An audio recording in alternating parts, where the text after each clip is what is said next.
ನಿಮ್ಮ ಹಳೆಯ ಚಿನ್ನದ ಒಡವೆನ ಅಧಿಕ ಬೆಲೆಗೆ ಮಾರಬೇಕೆ? ಆಟಿಕಾಗೆ ಕಾಲ್ ಮಾಡಿ 8880 ಅಟ್ಟಿಕಾ ಗೋಲ್ಡ್ ಕಂಪನಿ. ಈಗ ಮತ್ತೊಂದು ಕಡೆ ಸಿಎಲ್ಪಿ ಮೀಟಿಂಗ್ಗೆ ಕೌಂಟೌನ್ ಸ್ಟಾರ್ಟ್ ಆಗಿದೆ. ಕೆಲವೇ ಕ್ಷಣಗಳಲ್ಲಿ ಸಿಎಲ್ಪಿ ಸಭೆ ಆರಂಭ ಆಗ್ತಾ ಇದೆ. ಏನಾಗುತ್ತೆ, ಏನು ಎತ್ತ ಎಲ್ಲ ವಿಚಾರ ಕೂಡ ನೋಡ್ತಾ ಹೋಗೋಣ.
ನೋಡಿದೆ 3ನೇ ತಾರೀಕೇನೋ ಮಾಡ್ತಾರೆ ಅಂತ.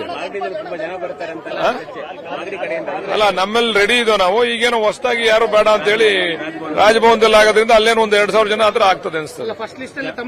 ಅದೆಲ್ಲ ನನಗೆ ಗೊತ್ತಿಲ್ಲ. सर लेकिन दिल्ली तक तो काफी लोग गए हैं. सब लोग कोशिश करते हैं, कोशिश करना मना नहीं है. हर एक आदमी को अरमान रहती है, हर एक आदमी को ये रहता है कि मैं भी मंत्री बनूंगा. 107 MLA लोग को भी अरमान रहता है कि मैं भी ಸಿಎಲ್ಪಿ ಮೀಟಿಂಗ್ ಅಲ್ಲಿ ಯಾರು ಮುಖ್ಯಮಂತ್ರಿ ಆಗ್ತಾರಂತ ತೀರ್ಮಾನ ಮಾಡ್ತಾರೆ. ಅದಾದ್ಮೇಲೆ ಸೆಕೆಂಡ್ ಅದಾದ್ಮೇಲೆ ಆಗೋದಲ್ಲ.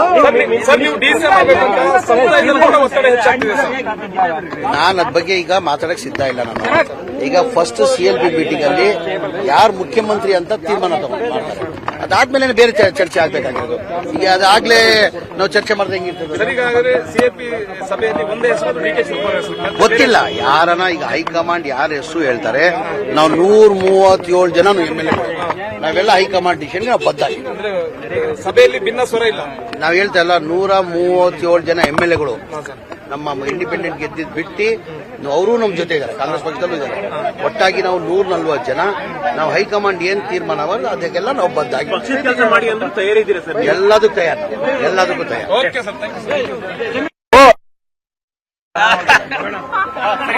ಕ್ಲಿಯರ್ ಆಗಲಿ ಪ್ಲೀಸ್.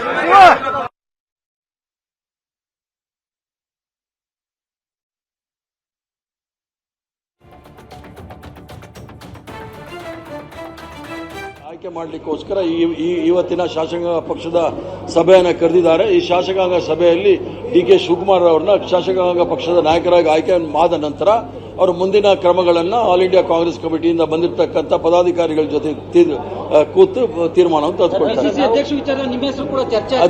ಇದು ಸರ್ಕಾರಿ ಬಿಲ್ಡಿಂಗ್, ಕಾಂಗ್ರೆಸ್ ಆಫೀಸ್ ಹತ್ರ ಅದ್ರ ಬಗ್ಗೆ ಚರ್ಚೆ ಮಾಡೋಣ. Thank you. ಅವೆಲ್ಲ CLP leader, all India Congress committee ಪದಾಧಿಕಾರಿಗಳು ತೀರ್ಮಾನ ಮಾಡ್ತಾರೆ. ಅವೆಲ್ಲ ಮಾತಾಡೋ ಸಮಯ ಅಲ್ಲ. ಈಗ ಶಾಸಕಾಂಗ ಪಕ್ಷದ ನಾಯಕರನ್ನು ಆಯ್ಕೆ ಮಾಡತಕ್ಕಂಥದ್ದು ಸ್ಥಗಿತವಾಗಿದೆ. ನಾಯಕರನ್ನ ಆಯ್ಕೆ ಮಾಡಲಿಕ್ಕೋಸ್ಕರ ಇವತ್ತಿನ ಶಾಸಕಾಂಗ ಪಕ್ಷದ ಸಭೆಯನ್ನು ಕರೆದಿದ್ದಾರೆ. ನೋಡಿ, ಕೊಟ್ಟಂತ ಕೆಲಸವನ್ನ ಪ್ರಾಮಾಣಿಕವಾಗಿ 3 ವರ್ಷ ನಾನು ಮಾಡಿದ್ದೀನಿ. ನಾನು ಕೆಲಸ ಮಾಡಿರೋದು ನಮ್ಮ ಹೈಕಮಾಂಡ್ಗೆ ತೃಪ್ತಿಯಾಗಿದ್ರೆ, ನನಗೆ ತೃಪ್ತಿಯಾಗಿದೆ, ಬಟ್ ಜನರಿಗೆ ಮತ್ತೆ ಹೈಕಮಾಂಡ್ ತೃಪ್ತಿಯಾಗಿದ್ರೆ ಅವ್ರ ಜವಾಬ್ದಾರಿ ಕೊಟ್ಟರೆ ಖಂಡಿತವಾಗ್ಲೂ ತುಂಬಾ ಚೆನ್ನಾಗಿ ನೋಡ್ತೀನಿ.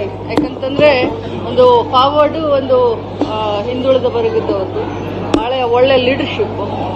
ಜಾರಕಿಹೊಳಿ ಅವ್ರದ್ದು ಒಂದು ಕಡೆ, DK ಸಾಹೇಬ್ರದ್ದು ಒಂದು ಕಡೆ, ಉಳಿದಂತ ಎಲ್ಲ ನಾಯಕರು ಒಂದು ಕಲೆಕ್ಟಿವ್ ಲೀಡರ್ಶಿಪ್ ನಲ್ಲಿ ತುಂಬಾ ಚೆನ್ನಾಗಿ ಹೋಗುತ್ತೆ ಅಂತ ಹೇಳಕ್ಕೆ ಇಬ್ರು ಕಾಂಬಿನೇಷನ್ ಬಹಳ ಚೆನ್ನಾಗಿದೆ. ಎಲ್ಲರೂ ಸೇರ್ಕೊಂಡು ಕಲೆಕ್ಟಿವ್ ಆಗಿ ಹೋಗ್ತೀವಿ. ಯಾಕಂದ್ರೆ 2028ಕ್ಕೆ ನಮಗೆ ಸಿದ್ದರಾಮಯ್ಯ ಸಾಹೇಬರ ನಾಯಕರು ಅವರ ಮಾರ್ಗದರ್ಶನ ಅತ್ಯಂತ ಅವಶ್ಯಕವಾಗಿದೆ. ಅವರ ವಿಶ್ವಾಸದಲ್ಲಿ ಸರ್ಕಾರ ಮುಂದುವರಿಯುತ್ತೆ ಅನ್ನೋ ವಿಶ್ವಾಸ ಖಂಡಿತವಾಗ್ಲೂ ಇಲ್ಲ. ನನ್ನ ನಂಬಿಕೆ ಏನೂ ಇಲ್ಲ. ನಾನು ಸಿಂಪಲ್ ಒಬ್ಬ ಕಾರ್ಯಕರ್ತ, ಪಕ್ಷದ ಶಿಸ್ತಿನ ಸಿಪಾಯಿ. ಪಕ್ಷ ಏನ್ ಹೇಳುತ್ತೋ ಅದನ್ನ ಮಾಡ್ತೀನಿ.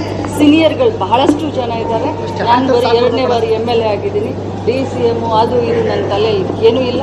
ಪ್ರಾಮಾಣಿಕವಾಗಿ ಕೆಲಸ ಕೊಟ್ಟರೆ ಕೆಲಸ ಮಾಡ್ತೀನಿ. ಕಡಿಮೆ ಅಂದ್ರೂ 3 ಸ್ಥಾನ ಕೊಡ್ಬೇಕು ಅನ್ನೋದು ನಮ್ಮ ಆಸೆ. ಯಾಕಂತಂದ್ರೆ ಬಹಳ ದೊಡ್ಡ ಜಿಲ್ಲೆ, 18 ಕ್ಷೇತ್ರ ಇರುವಂತ ಜಿಲ್ಲೆ. ಸೊ ಅದಕ್ಕೋಸ್ಕರ